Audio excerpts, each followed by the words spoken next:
दोस्तों आज हम वो खुलासा करने वाले हैं जो कोई टेलीविजन चैनल नहीं कर रहा। आज हम वो खुलासा करने वाले हैं जिसके बाद आपके सामने होंगे मोरबी के सस्पेंशन ब्रिज के वो मुजरिम जिनके वजह से अब तक 190 लोगों की मौत हो चुकी है और ये संख्या और भी बढ़ सकती है। सबसे बड़ी बात 6:30 बजे का वक्त था दोस्तों, जिस वक्त परिवार के साथ, बच्चों के साथ, महिलाओं के साथ घूमने निकलते हैं। सोचिए उस वक्त जो 400 लोग उस वक्त खड़े थे ब्रिज पर, उसमें से कितने बच्चे कितने महिलाएं होंगे। 26 अक्टूबर इस दिन गुजरात में नव वर्ष मनाया जाता है और इसी के उपलक्ष्य में इस ब्रिज को खोला गया था, जिसके बाद रविवार को इस ब्रिज के हादसे में अब तक 190 लोगों की मौत हो चुकी है। आखिर कौन है इस हादसे का जिम्मेदार? इन पर से पर्दा अब तक नहीं उठाया जा रहा है। आपने अब तक कितने ही वेबसाइट के आर्टिकल पढ़ लिए होंगे, कितने ही न्यूज चैनल में देख लिया होगा, लेकिन कहीं पर भी ये बताया गया हो कि कौन सी वो निजी कंपनी थी जिसने पुल के मेंटेनेंस का काम किया था।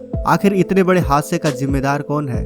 मोरबी की पहचान कहा जाने वाला यह ब्रिज 143 साल पुराना था। इसकी चौड़ाई 1.25 मीटर यानी करीब इतनी कि 2 लोग आमने सामने से गुजर सके। इसकी लंबाई 233 मीटर यानी 765 फीट की थी। इतनी कि अगर 500 लोग एक साथ पुल पर खड़े हों तो हर कोई लगभग एक दूसरे से टच करता हुआ ही दिखाई देगा। पैदल यात्रियों के लिए बना यह पुल मोरबी के लखधीरजी इंजीनियरिंग कॉलेज के दरबारगढ़ महल से जोड़ता था।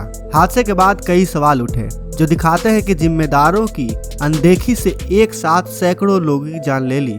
अब हम सिलसिलेवार तरीके से वो सवाल आपके सामने रख रहे हैं जिनके जवाब अगर वक्त रहते खोज लिए जाते तो शायद इतनी बड़ी त्रासदी को टाला जा सकता था। पहला सवाल, यह पुल पिछले 6 महीने से बंद था, क्या जल्दीबाजी में चालू किया गया इसको? दोस्तों मोरबी का यह केबल सस्पेंशन ब्रिज 20 फरवरी 1879 को शुरू किया गया था। 143 साल पुराना होने से इसकी कई बार मरम्मत हो चुकी है। हाल ही में 2 करोड़ रुपए की लागत से 6 महीने तक ब्रिज का रेनोवेशन हुआ था। गुजराती नव वर्ष यानी 26 अक्टूबर को ही यह दोबारा खुला था। दूसरा सवाल, पुल के रेनोवेशन के बाद क्या उसकी मजबूती की जांच की गई थी? दोस्तों नया पुल हो या किसी पुल का रेनोवेशन किया गया हो, इसको शुरू करने से पहले जरूरी होता है कि उसकी मजबूती को विशेषज्ञ जांचते हैं और परखते भी हैं। इस पर कितना भार दिया जा सकता है? मोरबी के नगर पालिका के मुख्य अधिकारी संदीप सिंह झाला ने कहा कि ओरेवा ने प्रशासन को सूचना दिए बिना ही लोगों को पुल पर जाने की इजाजत दे दी। आपको बता दें कि ओरोवा ही वो कंपनी है जिसने इस पुल के रेनोवेशन का काम किया था। कंपनी ने ना तो पुल खोलने से पहले नगर पालिका के इंजीनियरों से उनका वेरिफिकेशन करवाया और ना ही फिटनेस सर्टिफिकेट लिया। अब बड़ा सवाल ये भी है कि 26 अक्टूबर को ओरेवा कंपनी के एमडी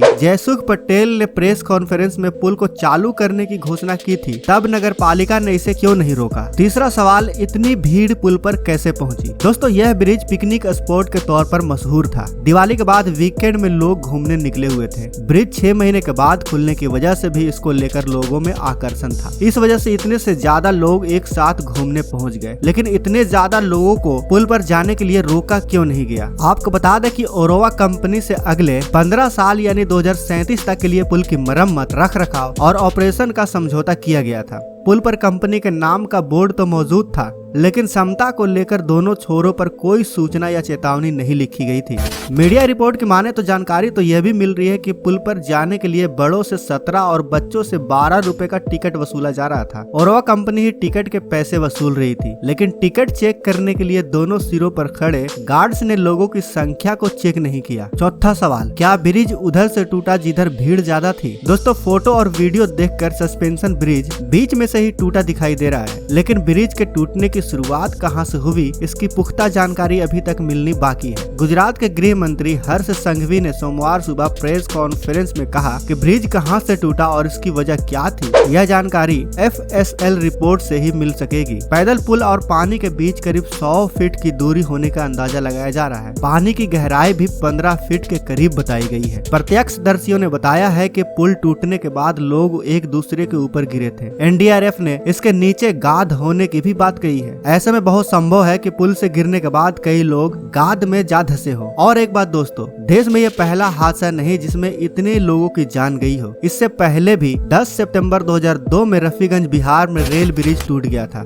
जिसमें 130 मौतें हो गई थी। वहीं 29 अक्टूबर 2005 को आंध्र प्रदेश में भी वेलिगोंडा रेलवे ब्रिज टूटा था, जिसमें 114 मौतें हो गई थी। ऐसा ही एक हादसा और हुआ था 21 जुलाई 2001 को केरल के कांदालुंडी रिवर रेल ब्रिज टूटकर, जिसमें 57 मौतें हो गई थी। लेकिन वक्त बदला, सरकार बदली, लेकिन ऐसे हादसे होना बंद नहीं हुए। दोस्तों, भारत 5 ट्रिलियन इकोनॉमी बनने की राह पर है। देश में लगातार ग्रोथ और डेवलपमेंट हो रहा है। दुनिया भर में वाहवाही हो रही है। दुनिया भर में अगर वैश्विक मंदी आ भी जाती है तो भारत उससे अछूता ही रहेगा, ऐसा दुनिया के बड़े बड़े देश बोल रहे हैं। लेकिन हम भारतीय वो हैं जो अभी तक अपने पुराने गलतियों से सीख नहीं पा रहे हैं। आज भी हमारे द्वारा मेंटेनेंस किया हुआ ब्रिज सिर्फ 5 दिनों में गिर जाता है, जिसमें छोटे छोटे बच्चों की दर्दनाक मौत हो जाती है। एक बार आप खुद को उनके जगह पर रख कर देखिए दोस्तों, जिनके परिवार में बच्चे और महिलाओं की मौत हो गई है। इसीलिए ये सवाल तो बनता है कि इस ब्रिज के गिरने के पीछे कौन जिम्मेदार है? क्या वो कंपनी जिसने इस ब्रिज का जीर्णोद्धार किया, या वो जिसने क्षमता से ज्यादा टिकट काटे और पुल पर 400 लोगों को जाने दिया, या फिर वो जिसने बिना फिटनेस सर्टिफिकेट के पुल को खुलने दिया? कौन है जिम्मेदार? कमेंट बॉक्स में बताइएगा जरूर। वीडियो को लाइक करें और ज्यादा से ज्यादा शेयर करें, ताकि हम ज्यादा से ज्यादा सवाल करें और असली जिम्मेदार हमारे सामने हो।